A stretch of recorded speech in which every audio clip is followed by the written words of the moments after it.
You're listening to the AZ Wildcats podcast brought to you by DraftKings. Great deal going on right now. You throw down $5 on any NFL game, and guess what? If you win that, you get $100 in free plays. Code word PHNX, DraftKings Sportsbook app. All right, got a ton of 15 comments already in here that we're going to get to as quickly as we can. But joined by John Brogan, who's nice enough to fill in for Brad Alice. You might know John from his time at the radio with myself, so glad to have you on, my man. Excited. Arizona wins 80-62, and let's be honest. I mean, honestly, this was a game that I didn't really see Arizona blowing Michigan away. You could tell by the point spread that this was going to be a game that that Vegas thought that Arizona could win, but I didn't see this coming because this was just sheer domination there, John. Yeah, I felt pretty good going into the game that Arizona could pretty easily win. I don't think anybody would have predicted an 18-point victory where Arizona kind of dominates from start to finish, outside of maybe the first minute and a half of the game. But I think as you started to watch the game and as Arizona found its rhythm early in the first half, it was pretty glaring how much more athletic Arizona was than Michigan. Speed up and down the court, just athleticism, some of those, the lobs to Matheran, some of Terry's rebounds, Koloko in the paint. It's been a long time since Arizona was vastly superior from an athleticism standpoint. We got to go back like 4, 5, 6 years. Amazing game. Like I'm still running kind of hot right now because of how the game went. Okay, so let's start this. And it seems that each game we're talking about Christian Koloko in another form. And Sean Seeley, Prince of the East Side, put out here, Koloko is an absolute beast in the paint. And that's an understatement from my guy right here. This is a guy going in that you heard Tommy Lloyd talk about. Okay, he's going to be a guy that could challenge for all conference, that he could be the conference defensive player of the year. All that sounded cool. If anything, he undersold this man because against Michigan, a team that's one of the top 5 teams in the country, Brogan, he was clearly the best player on the court, and it wasn't even close. Or the most impactful, I'll put it to you like that. Yeah, there's a lot of things to talk about when it comes to Christian Koloko, but I think there's one play in the game today that kind of sums up Koloko's development for me. And there was a play, middle of the second half, Arizona's up 15, and so you're wondering, okay, is this going to be like Wichita State? Is Arizona going to have 4 minutes of just kind of wild turnover, basketball, don't make any shots, and Michigan claws their way back into the game? Matheran gets the ball, enters it into the post in Koloko. He takes 2 dribbles into Dickinson. 2 guys come down to dig into Koloko. He's able to not only grab the ball, but deliver a pass back out to Matheran, who hits a 3. Arizona goes up 18. Last year or the year before, that's 100% a turnover every single time Koloko touches it.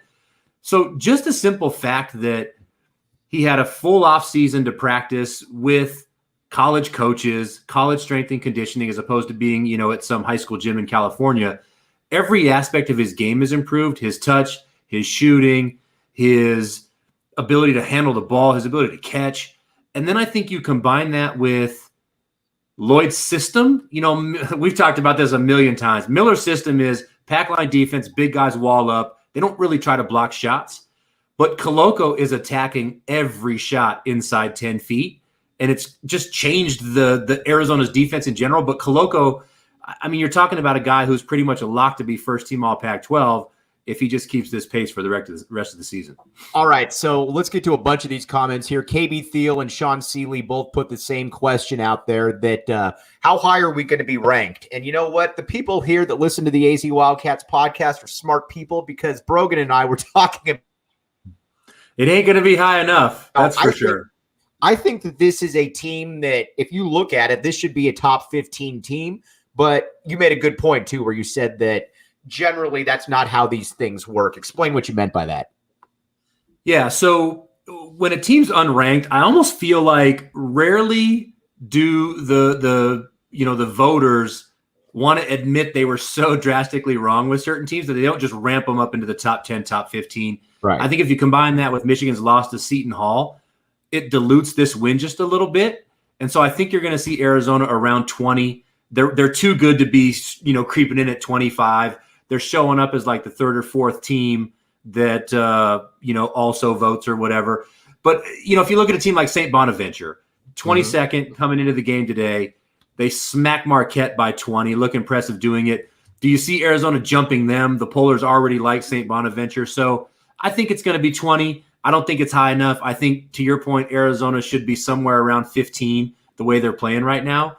But we're in the top 25 no matter what. We should have been at the start of the season. We talked about how this team looked like a top 25 team through the red, blue, and things like that. But, I like somewhere around 20. For Arizona. Okay, Bear Down Ray, one of the OGs of the scene here. He said, now if Michigan gets their ish together, they're going to be really good for our RPI.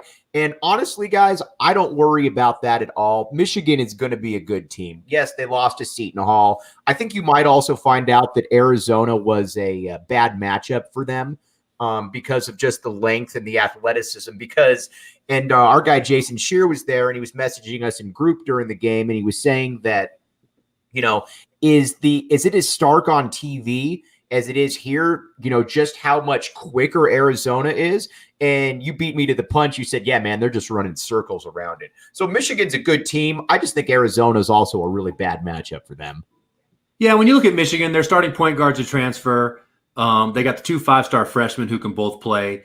And so they're a team that I think is going to be far, far better come Big Ten tournament time, heading in the NCAA tournament, than they were today. I think they still got a lot of things to figure out, which is good for Arizona, though. You need Michigan to be one of the top 2 teams in the Big Ten with Purdue, and then that all of a sudden that makes this win as valuable as it should be, being that Michigan is ranked number 4 in the country. What you don't want to see is Michigan finish 5th or 6th in the Big Ten because they're just not that good, and then this win ends up being just kind of an average win at the end of the season. It's funny. My good buddy, Rudy Bastillos, was messaging me during the first game when I was super excited about the Wichita State early on. And he's like, listen, these turnovers are going to come back to bite you. It's cool that we're up, that Arizona's ahead. But if you turn the ball over, they're going to come back and they could win this. This was the game where at the half, I believe Arizona had 3 turnovers. And I think this is what Rudy was talking about, that, you know what, if you don't turn the ball over with the kind of impact that you have out here, this is a team that can cause some real problems. And you saw a much crisper brand of basketball, Brogan, which turned into a far more dominant performance.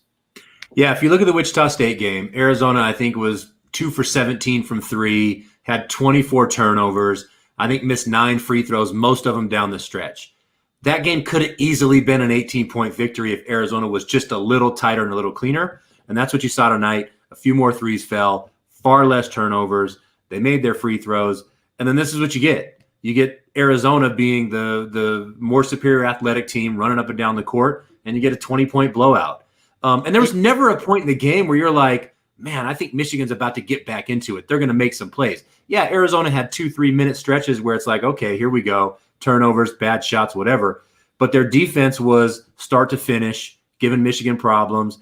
Dickinson never got comfortable. Michigan doesn't shoot it well enough to make Arizona change anything on defense, and this is what you get. And so the Wichita State game is going to be something that they'll kind of refer back to throughout the season, which is, hey, if we're a little more patient on offense and get better shots, the threes will fall. If we take care of the basketball, our offensive rebounding is crazy, and so we're going to score a ton of points just off fast breaks and offensive rebounding, where half court won't really matter that much. And this is what you're going to see. UCLA is a better team. They've got experience. They don't have much weakness. But after that, it's even hard for me. At the beginning of the season, we all thought Oregon was clearly second. Arizona USC was duking it out for third. I think now you can make the case that Arizona's pretty clearly the second best team in the pack today. Maybe that changes by the end of the season. Oregon, they gel a little bit and things like that. But right now, other than UCLA, Arizona looks to be the second best team in the pack. And Scott Schlittenhardt said they fixed everything from Friday. This was a complete game. Yeah, I mean, talk about an understatement from our guy right there. I mean, everything that you really needed right there, Arizona was able to take care of. I think what's also interesting, though, about this is that Arizona can play with about anybody here. And here's what I mean by that. You've got a team. Arizona can go big all day if you want. you can throw. I mean, we were talking about it during halftime about how you had Umar Ballo and Christian Koloko out there at the same time. Now, again, I don't think that you're probably going to see that much, nor should you. But you can go big, you can go small. But the great thing about when you go small, Brogan, is that okay, our Arizona small is still 6'6", 6'7", 7 foot, 6'3", 6'1". They can basically match up with about any team they need. Yeah, and if you look at all the players Arizona plays, Kerr, they list him at 6'3", he's probably more like 6'1", 6'2". Kyer, right. Same boat, 6'2", 6'3". Everybody else is 6'6" or above. Larson, 6'6", even though he looks like he's 6'8" out there. It's right. When I look at him, I keep thinking he's Tubelis when he subs in the game. I'm like, oh, crap, that's number 3. That's Larson, because he just looks tall. Right. Aiken, 6'8". Dalen, 6'8". Matheran, 6'6", 6'7". So everybody they play is 6'6" or bigger. They're all long. They're all athletic. And so Arizona doesn't really go small, to your point. When they go small, they're still 6'6", 6'7", and 6'10", which is like the average starting college basketball lineup when Arizona goes small. They have NBA size. Their starting lineup is an NBA starting lineup. It's 6'3", 6'6", 6'8", 6'10", 7'1". And it's going to be a tough problem for everybody else to match up with, especially when you've got Koloko anchoring the defense, because shots are hard to come by inside 10 feet against Arizona. Right. You know what also isn't hard to come by? That's the DraftKings Sportsbook app. Throw in code word PHNX for new customers. You throw down $5 on an NFL game, and guess what? If either team scores, which they will, you get $100 in free plays. It's really that simple. By the way, Brogan, you're a bettor. Did you make any money today off your DraftKings Sportsbook? Well, I was down a lot because the NFL was rough on me today, but I had a good chunk of money on Arizona money line, so I'm up a little bit. All good though. And that's where you go. DraftKings Sportsbook app. Here's the deal. It's 21 and up, Arizona only. Gambling problem, call 1-800-NEXT-STEP. New customers only. Minimum $5 wager required, or a minimum $5 deposit, $1 wager required. Eligibility restrictions apply. See DraftKings.com/sportsbook for all the details. They got you covered. All right. Now, the great thing about this is that we have so many interactions. We got over 50 comments already here from people, and appreciate you all. So let's get to a point that I think Luis Molina made that caught my attention earlier. Kids are going to want to play in this system. And I think a lot of people, especially on the heels of Sean Miller, you're one, who recruited at an astounding level. And people are saying, well, why isn't Tommy Lloyd recruiting like that? Well, to me, there's some obvious reasons why you can't. But this is going to be an easy games like this, Brogan, are why you and I have never really been worried about Tommy Lloyd recruiting, because I don't have to tell you anything. I can literally just put in this film for you. You can watch this game and see how we play. That, to me, is going to be the recruiting pitch for Tommy Lloyd right there. Yeah, there were two things that were going to need to happen for Lloyd to be able to get his recruiting to a place that's got Arizona, back to kind of that top 5, top 10 national team. And that was the first thing, was get some film that shows people like this is a style you're going to want to play it. I can tell you it's going to be like Gonzaga, but until you see it, it's going to be hard to believe. Now you've seen it. It's just like Gonzaga, but like the more athletic version of Gonzaga, which is scary. Right. The second thing is you still got the IARP out there. And Lloyd's not going to be able to go full speed ahead recruiting until that's resolved. And the postseason ban is just this 1-year thing that they've already taken on. And there's nothing in the future that says, hey, I can't play in the tourney if I come to Arizona. So check for one of those, because the style, again, it's going to be one of the easiest styles to recruit to, because you get up and down just like you do in AAU basketball. They press. They play a little zone. They throw a whole bunch of lobs. They shoot a bunch of threes. They shoot pull-up threes on fast breaks. So, I mean, we haven't been worried about Lloyd's recruiting ever, but he's been fighting a little bit of an uphill battle. This is a massive step, is one, getting a signature win, but two, having a style that does it where you're like, okay, that's pretty easy for me to see myself playing in if I'm a 5-star recruit, for instance. Oh, it's super easy. Now, a lot of people are mentioning, and by the way, KB Thiel, great point right there. AZ money line sounds like backing the A to me. I also hit that. we're a big fan of the term back in the A here on the AZ Wildcats podcast. So you know what? Anytime you can back the A, make sure you can back the A. All right, now let's get to a couple other points here. A lot of people asking about Pella Larson. Now, I think it's very important that you don't overreact to Pella Larson, because keep in mind, this is a guy that was out for 2 months with a broken foot. Now, you just don't come back and look sharp from that. I think he'll be fine. The one thing I will say, though, is that no matter when he does get fine, this is your starting lineup right now. This will be your starting lineup where you got Kerr, you got Ben Matheran, you got Dalen Terry, you've got Christian Koloko, and you got Azuolas Tubelis. I'm not tinkering with that lineup at all, no matter how good Pella Larson gets. Yeah, and here's the thing, right, is the question for Arizona's starting five before the season started was, are they going to be good enough defensively with Tubelis at the 4, Koloko at the 5? Koloko's pretty much proven that he can guard wings on the perimeter, switching and screen and rolls, hedging screen and rolls, things like that. And he's the elite rim protector. And so Larson getting hurt almost made Lloyd's life easy because he could run out the obvious starting 5 that he had, right? The question was Terry or Larson. It made it easy for Terry. But then you see how the first 5 games have went, and there's no way you can take Terry out of the lineup. He does way too many things. I mean, you see him jumping over the top of everybody on the court to get rebounds. He's a point guard with the ball in his hands. I mean, he even hit a 3 today, which is just all bonus money. But there's no way you can change this lineup. The thing I'll say about Larson, he missed a month and a half of practice with a foot injury. But defensively, he doesn't hurt Arizona. In fact, he helps Arizona because he can switch on to power forwards. He can guard guards. Defensively, you're fine with him. His offense, I'm assuming, will eventually catch up. He's an elite three-point shooter. He's pretty good with the ball. So Larson, he's kind of the perfect guy to come off the bench who can get you a few buckets, play good defense, and just keep this thing humming. Yeah. Let's talk Ben Matheran now. I think a lot of people were wondering, our guy Jason Shear, Cody Martin weren't exactly huge on Ben Matheran. I'll put it to you like this. But you and I were, and I'm wrong on all kinds of stuff. So is Brogan. We didn't see Christian Koloko making this jump at all. We thought, even close. So this isn't an I told you so moment at all, but it's about to be.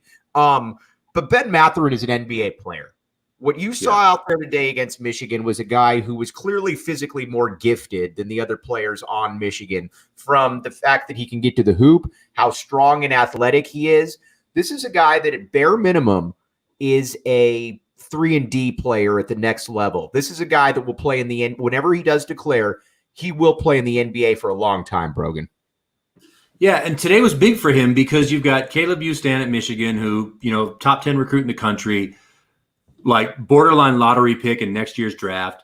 There was like 30 or 40 NBA scouts and execs in the gym tonight. Granted, it was Vegas, but they came to see Matheran versus Houston. And Matheran was light years ahead of where Houston's at this point. And so I think this is Matheran's kind of signature game for him, where he can say, look, against another big-time NBA prospect, I was clearly the better player. And he did it all kinds of ways, offensively, defensively, hit threes, attack the bucket. And so it's his most complete game against the best competition he's had. And the question about Matheran is going to be not if he leaves, but when he leaves. And it's most likely going to be at the end of the season if this kind of trajectory keeps up. My tweet about the difference between Arizona and ASU yesterday got a lot of action on there. I think the tweet has aged well so far. I wanted to put up Bear Down Ray. He said, my son started roasting a teacher at his school for wearing scummy gear. Ooh, that shirt is gross. I don't like it. So damn proud. There you go. I've met Ray in person multiple times, and you know what? Ray's a guy that is a leader of men and has great character, and that certainly shows that. Now, let's talk some more now about just kind of the individual aspects in here. And Andre Veras makes a point that I was going to get to, but you know what? Let's hop on there right now. Andre Veras said that he was expecting, and I'm looking for the comment here, he was expecting a little bit more out of Kim Aiken.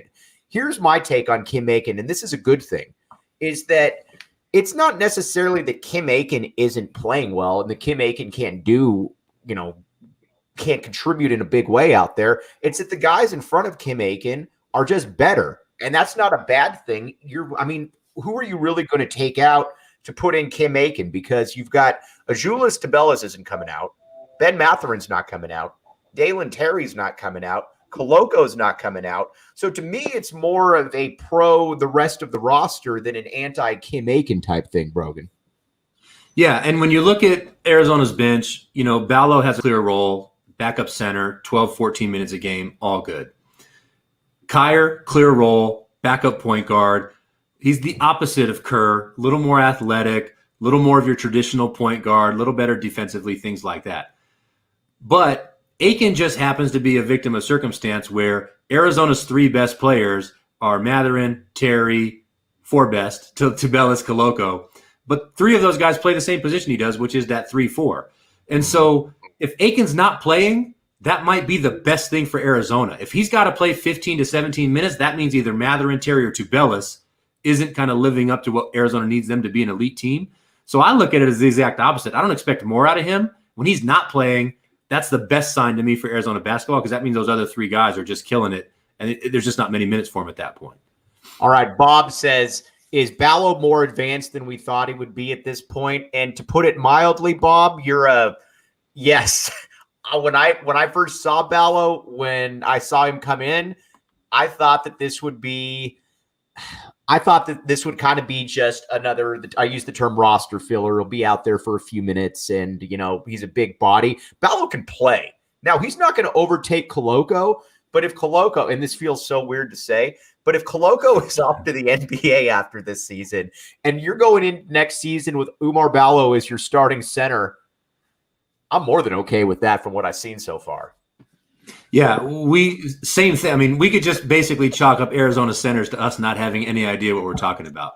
Right? We thought the Koloko hype was going to be way overrated, like it's been every year, and we thought Ballo was just going to be kind of, he might play a little bit, but he's not bad. He can score in the paint. He's big. He's physical. We were talking about this earlier. He's guarding Hunter Dickinson, who's one of the best bigs in the country, and Dickinson can't move him, and Correct. Dickinson can't really do much against him. So he's going to have a role in this team. There's going to be times where he's going to have to play a lot because Koloko could be in foul trouble and things like that. But you're totally fine with it. He's good on the block with the ball. He's good defensively. He's physical. Again, another shot blocker like Koloko. So I've been pleasantly surprised with Ballo, and I don't expect him to play anything less than he's playing now, that kind of 12 to 15 minutes a game. And I think you'll see that in every game this year. All right. The great thing here at the AZ Wildcats podcast is that, we get insiders. We get people that know what they're talking about, like our guy, John Brogan. The fact that we just had him waiting in the bullpen, comes in, knows more than me, knows more than a lot of people out there. It's very, very fortunate. Jim Rosborough's coming on tomorrow, ex-U of A coach, to be able to talk about what he's seen out there.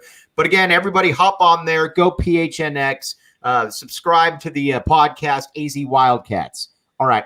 Now, let's get back to Sean Seeley makes an interesting point here that Arizona, do we have a leader or a go-to guy in the clutch yet?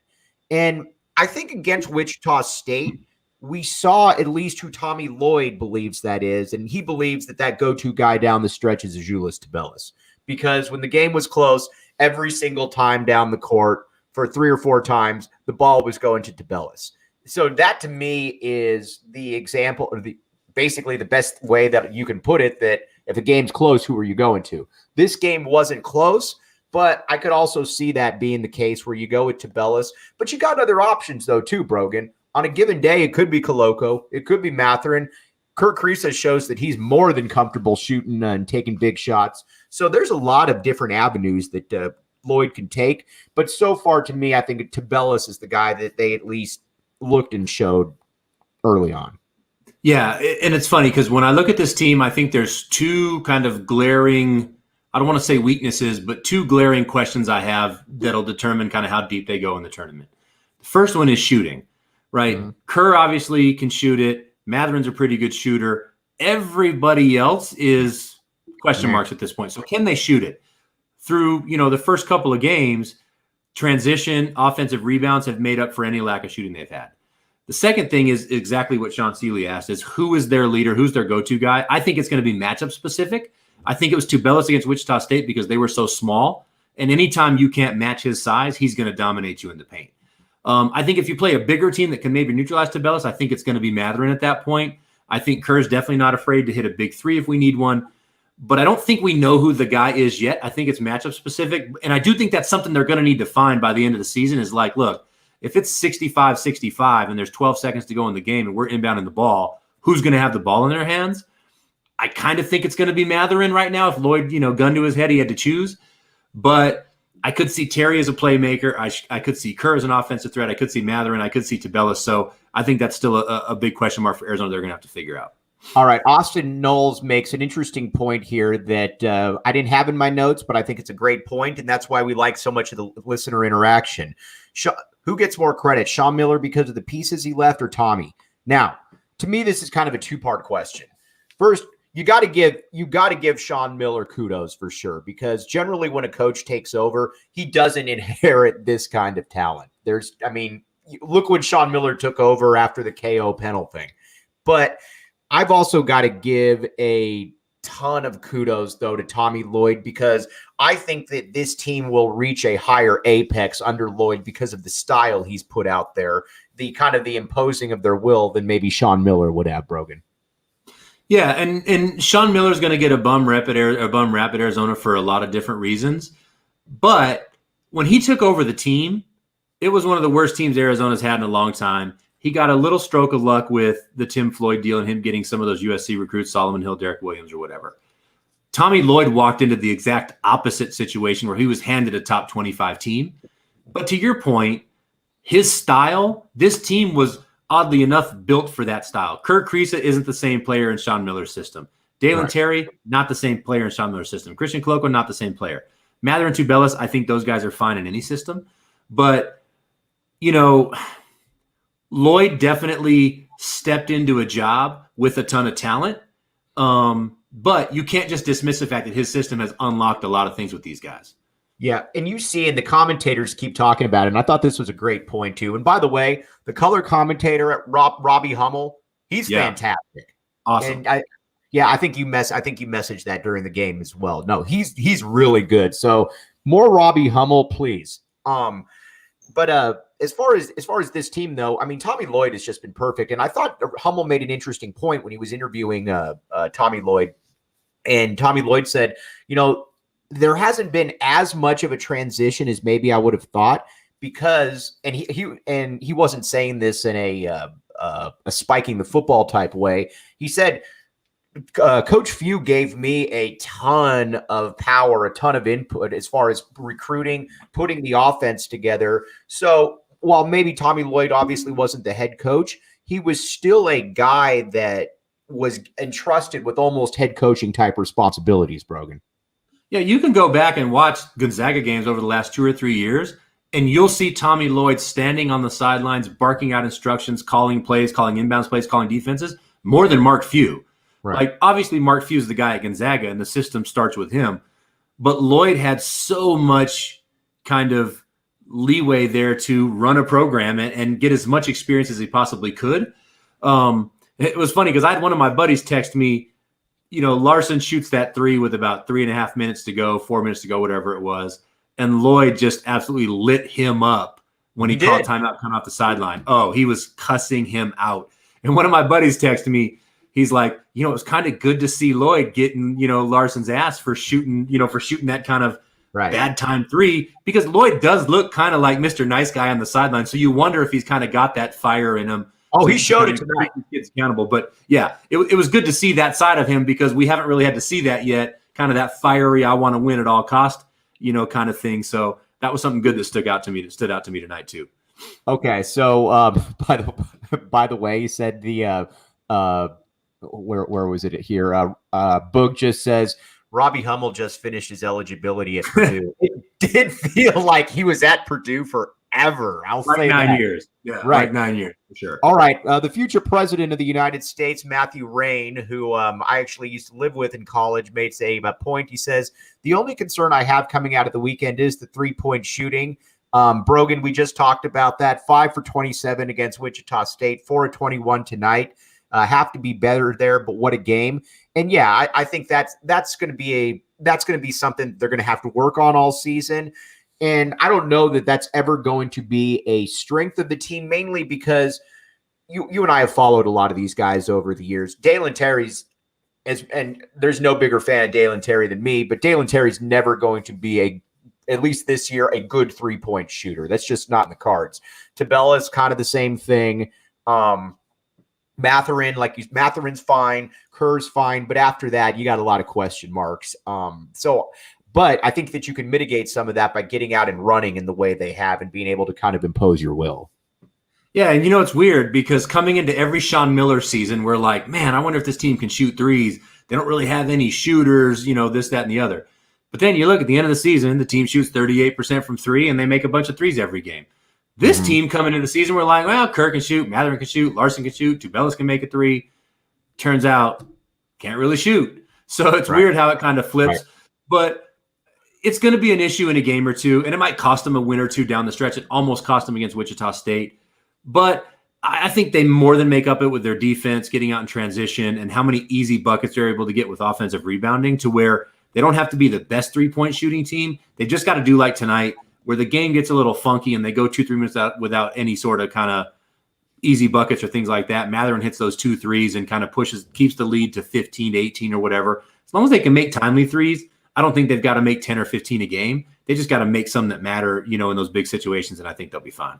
All right. One thing that you do want to do, though, you want to hop on the DraftKings Sportsbook app, code word PHNX. John Brogan, our guy right here, made some money betting on Arizona money line. And you know what? I think Vegas figured out, or the folks at DraftKings figured out, that Arizona is really good after the Wichita State game, because the fact that line closed at 3.5 shows me, and you're playing a top 5 team, shows me that people are starting to figure out where Arizona is in the grand scheme of things.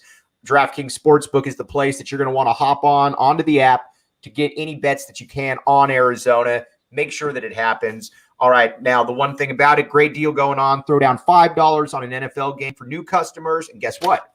You get $100 in free plays if either team scores. So you'll probably get $100 in free plays because one of those teams is probably going to score. All right, so now let's get back to some more of these questions here. And let's see. Okay, great question here. They're kind of a back and forth between KB Thiel, Jose Roman about the elite. What is the ceiling for this team? It's an interesting question. I don't think we know the ceiling. This is certainly, at worst, the ceiling is certainly a second weekend team or second week team. But I don't know teams out there that are clearly better. Now, I disagree with some of the people out there. I think that UCLA is better than Arizona, mainly because they're battle tested. They got 4 killers on the court at any time.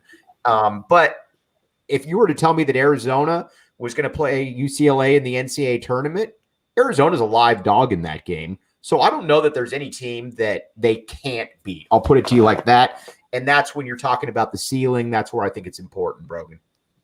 Yeah, I mean, I think Gonzaga, UCLA are the 2 best teams in the country, and I think there's a pretty good gap between them and everybody else. Then you start to get into all the other teams that exist, the Michigans, the Purdues, the Kentuckys, Kansas, Villanova, teams like that. Most of those teams that I've watched, I thought Villanova was a team that's like, okay, maybe they're the 3rd best team. They look pretty good. They had UCLA on the ropes and kind of blew that game late. But then they go lose to Purdue today. And so I kind of feel like, and again, I'm a homer, and I'm a proud homer. There's but I kind of feel like that. It's right. I kind of feel like it's those 2 and everybody else. And I think Arizona has kind of proven they're part of that everybody else. And beating Michigan was a big key to that. Obviously, we're going to learn a lot more when they go to Tennessee. That's going to be another chance for them to show that, hey, maybe we belong in the top 10 even.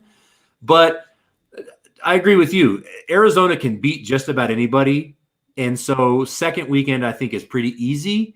And then once you get there, Oregon State, UCLA last year, a lot of these other teams, USC, the Pac-12 as a whole, kind of proved last year that once you get in the tournament, if you can get hot, and with the amount of size and athleticism Arizona has, I wouldn't be surprised if they were able to make a deep run this year. Right. And like we just talked about, too, there's no team that Arizona is going to run into where they're physically clearly outmatched. It's not like Arizona. We talked about this with Oregon a little bit, where, if Oregon doesn't play, Dante or some other guys, they got a bunch of 6'7" dudes out there, which will get eaten alive against a team like Arizona.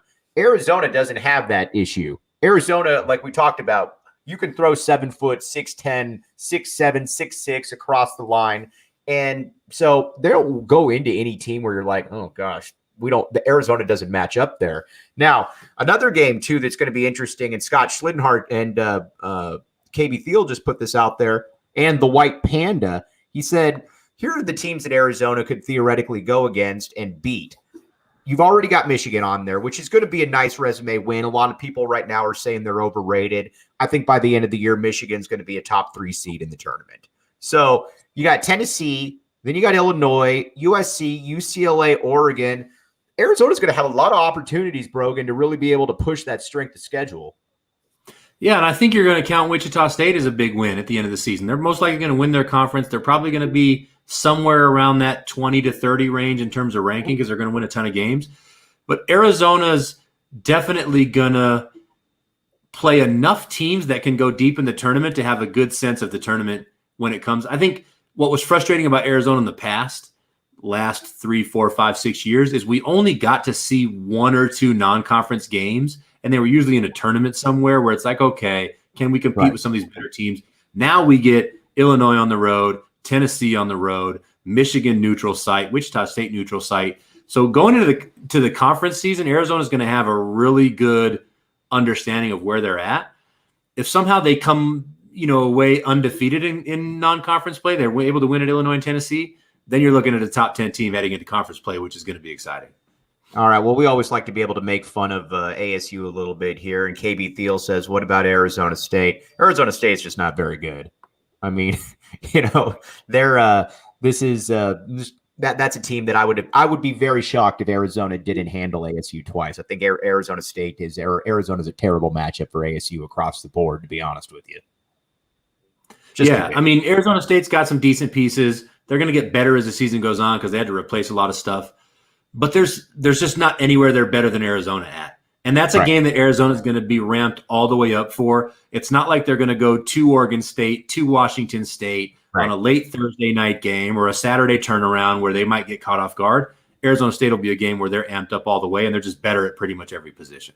Right. And, when Marcus Bagley's your best player, who's a good player, but you know what? He's going against Benedict Matheran, who is a better player. That kind of shows you right there what you're dealing with. All right, I got a couple of questions here before we sign off. Austin Knowles, by the way, Austin, great job hopping on in here. Some good contributions. He said, let's say they go undefeated in non-conference. Are they a top 3 team? Oh, I think it's hard. I mean, I don't know who's going to win out, but if you go undefeated going into conference play and you've beaten Michigan on the road at Tennessee, Illinois, I don't know if you're top 3, but you're certainly going to be in that top 5-ish range, which I think anybody would take going into the season, Brogan. Yeah, this is where polls kind of get it wrong. Is Arizona started the season at 35, let's say, so they've got a long ways to go. Whereas you take a Duke or a Kentucky or a Villanova who loses a game, they stay around 10. They keep winning now. They're always going to be ahead of Arizona, even though they're going to be 14-1. Arizona's going to be 15-0 or whatever the numbers are. And so I think it would take something pretty ridiculous like Gonzaga losing to, UCLA, then Duke, then Alabama for them to not be ahead of Arizona heading in. Even with a loss, I think they're ahead of Arizona. Same with UCLA. If they lose to Gonzaga but win the rest of their non-conference games, they're ahead of Arizona. So I think it's 5 to 10 pretty easily. I don't think there's any way they crack the top 5 because there's too many of those teams. It's the same with college football. If you're ranked high to begin the season, you lose a game, you probably are still going to be ranked pretty high. If you lose 1, if you lose 2 or 3, okay, Arizona will pass you. But they started out so low, it's going to be hard for them to sneak into the top 2, 3, 4, 5 before conference play hits. All right, you're going to want to hop on the AZ Wildcats podcast. You're going to want to subscribe. Hey, Brogan, if you can hit it, I'm actually here. Okay, you're good. The AZ Wildcats podcast, subscribe. We got all the good stuff going on. This Arizona team is going to be a beast all season, so this is absolutely the time that you want to be hopping on here. We got more John Brogan. Coming on here as well. Jim Rosborough on tomorrow, and go PHNX a look. They're doing all great stuff. All the teams in state. All right, before we sign off here, basically, this was and this is a no-duh remark, but this was a punctuation win for Tommy Lloyd here. Everybody in the nation knows now what happened, whether that's ESPN, whatever entity that is. from here on, you're going to have to look at, and Arizona is nationally relevant again. And I think for the first time, and probably since the DeAndre Ayton team, relevant at a level where you've got to basically look on the calendar and say, okay, who's Arizona playing? And Arizona fans are used to being in that position, but this was really the first game where the gauntlet came and was thrown down. And I don't want to say Arizona's back, but this is a team that's going to be in the top 25 all season, Brogan. Yeah, when you go back to the coaching search, right, there was a lot of chatter about at Arizona, we don't hire assistant coaches, and this guy's never coached a game before. He can only recruit internationally. So I think more than anything, this was a statement game for Tommy Lloyd, right? Like first and foremost. But secondly, it's been a few years since Arizona's been nationally relevant on a realistic level, and this is going to definitely put them there. And you're right. Now, every national outlet, every national writer, they're all going to be looking for Arizona games, and especially those big ones coming up with Illinois and Tennessee for sure. All right, everybody out there, we really appreciate you. We hit record numbers today. I'd like to say that was merely because of John Brogan, but at the same time, it's also because Arizona beat Michigan. But we'll be back. I'll be back with you tomorrow. Brogan's going to be hopping back on here as well. Can't thank you guys enough for all of your contributions. That's what makes this thing go. Brogan, appreciate you hopping on, buddy, and love to get you back on here soon. Yeah, all I got to say is I picked a great time to hop into the season ticket pool because Arizona basketball is going to be ramping up quick. So get your tickets right now and bet. Can I get you to throw a back the A out? Back the A. I backed the A with my pocket today, so I'm all about backing the A. That's what you do. For John Brogan, I'm Mike Luke. Thanks for listening to AZ Wildcats Podcast.